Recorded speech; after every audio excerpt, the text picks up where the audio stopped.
I see you, Carol.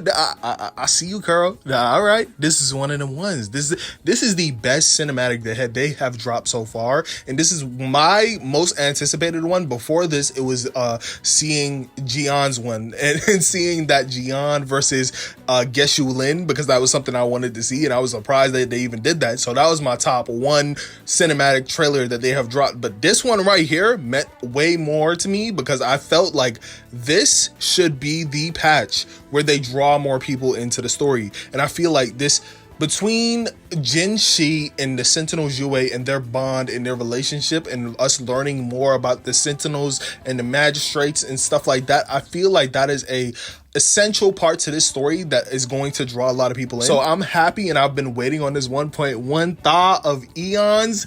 Yo, I'm telling you right now, this one, my expectations for this 1.1 story, this should be better than everything we've seen so far. Like, bro, I can't wait to learn more about the Sentinels. I wanted to make a Sentinel video, but I was just like, you know what? Nah, I'm gonna wait, because we're gonna learn way more about the Sentinels, or at least we should learn way more about the Sentinels once we actually get a Sentinel. But let's go back through this trailer and discuss, bro. So from the story, we already know that Jinhsi is fated to fight Sentinel Yue in a fight that will change Jinzhou's future. And then she left to go find Yue in Mount Firmament, which is the place where the people, this is the first place where the people of Jinzhou was before Jinzhou was even established, and this is also where Yue manifested. So this is a very important place for even the Sentinel Yue. But Jinhsi, before she left, remember, she said that she even thinks, she has a theory that this fight is just a precursor to something even greater. Now, bro, when you think about her having to fight Sentinel Yue, I think that there's way more to this, but if you just put that at face value,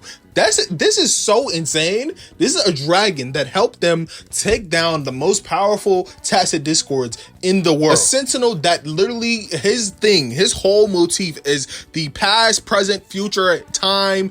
He's the one. It is the one that manipulates time itself. Bro sees an eon as just a moment in time itself. Like, time flows way differently for Sentinel Yue, and even Mount Firmament is affected by this because time flows way slower at Mount Firmament than anywhere else, which is pretty crazy, because that means these Sentinels, depending on their ability can affect the surroundings of, if they wish it, or maybe this is just where, depending on where they spawn, where they summon, it changes where there, because this is where he manifested. So maybe it's that, but who knows? Like, it's just crazy that she has to fight this. And it's also the Spectro Sentinel, right? We've seen it using Spectro powers, and we've seen even Jinhsi using Spectro powers when she was fighting Scar, because she is the appointed resonator of Sentinel Yue, because she's the magistrate. So they have this familial bond going on. But there's something up with her right now with her scales. And before she even left, Sanwan noticed that she appeared to be weakened, like in a weakened state. And I have my own interpretation of what's going on with her and Sentinel Yue, but let's go to the trailer. We see her, going through the snow in Mount Firmament with heels on. This is a real woman standing on business. She came here dolo. She didn't ask for no help. She just came here dolo to handle what she gotta handle. And we see this sort of transition between Yue picking up this little girl because her mother just fainted, and protecting her with Spectro and electricity and stuff like that. And then we get this transition of the baby to Jinhsi, so I'm assuming that the baby was Jinhsi. So Yue, that was the first time that she ever met Yue, probably when she was just a little baby. And you can see her reaching out to Yue, and that familiar bond they got is kind of fading away right now because Yue abandoned her. So she trying to figure out what's going on right now. It's kind of like a crisis going on right now. And then we transfer over to her being ascended as the magistrate, her being named the magistrate, and her name going from Shi to Jinhsi, with the Jinzhou, putting the Jin in the front of her original name, which is just Shi. So if you didn't notice that, which was a big moment for Jinzhou. And for her to transition into the moment where she now has to fight Sentinel Yue, it makes me think that this isn't really a fight crisis they're about to be separated. I think that this is going to bring them a closer bond. And before, we didn't really see the scales on her until this moment. It's as if she is evolving, and this is just my interpretation.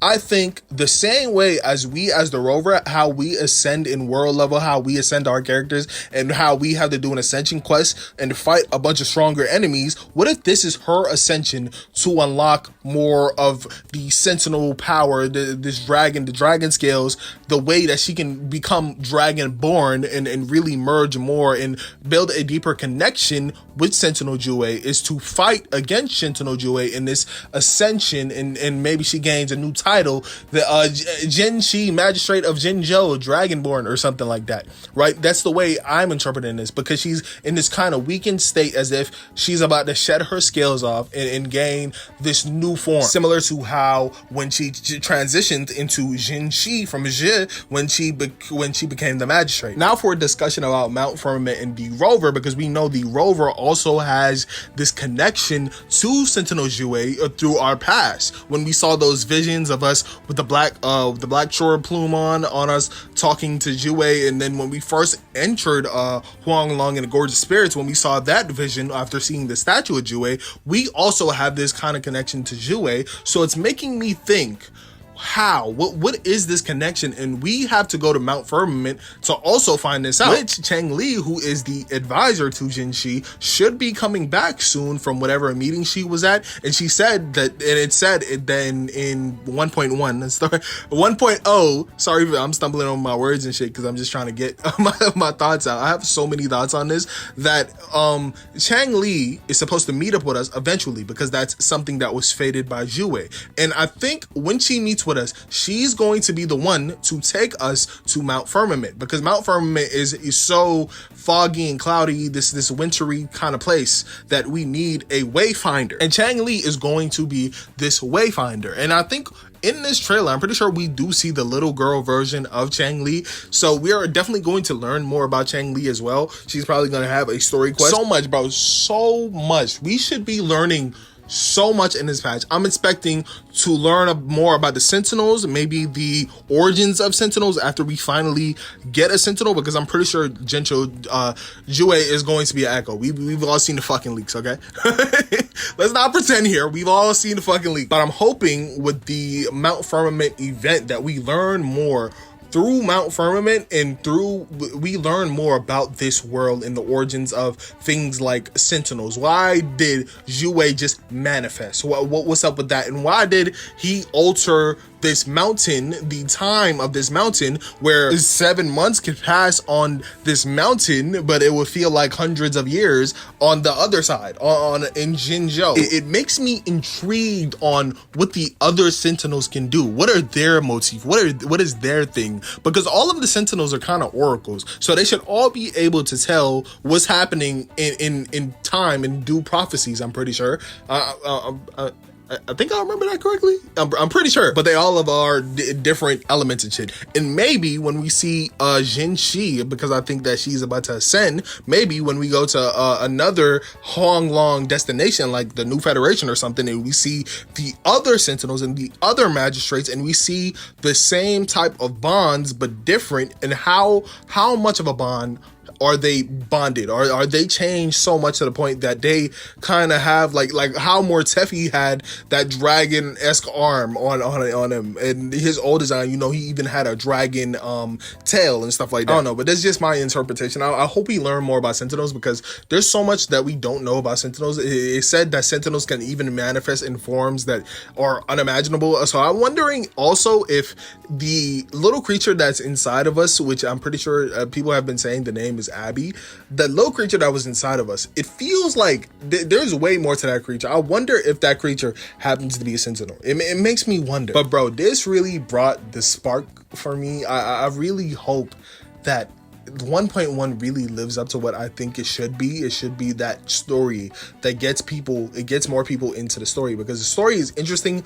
But bro, I'm gonna go over it in the next video I'm finna make that should drop tomorrow, where I say I even give it a point for just the like just the lore of the Sentinels, that concept, I think that concept can really carry this game. The fact that because we know the Sentinels and their magistrates are going to be the strongest characters. Like, there's just no way, bro. We can't have a resonator be under a fucking time manipulation deity dragon and it not be overpowered. So now we can look forward to all of these Sentinels. Even if you don't enjoy the story, you just play combat, from the lore of it, we know that Sentinels and their magistrates, they're going to be some of the strongest. So even in the long term of the story, I'm invested to see the other Sentinels and even the ones outside of Huanglong. But yeah, bro, I'm gonna make a video talking about my gripes and honest thoughts and critiques and how Kuro can improve the story and stuff like that.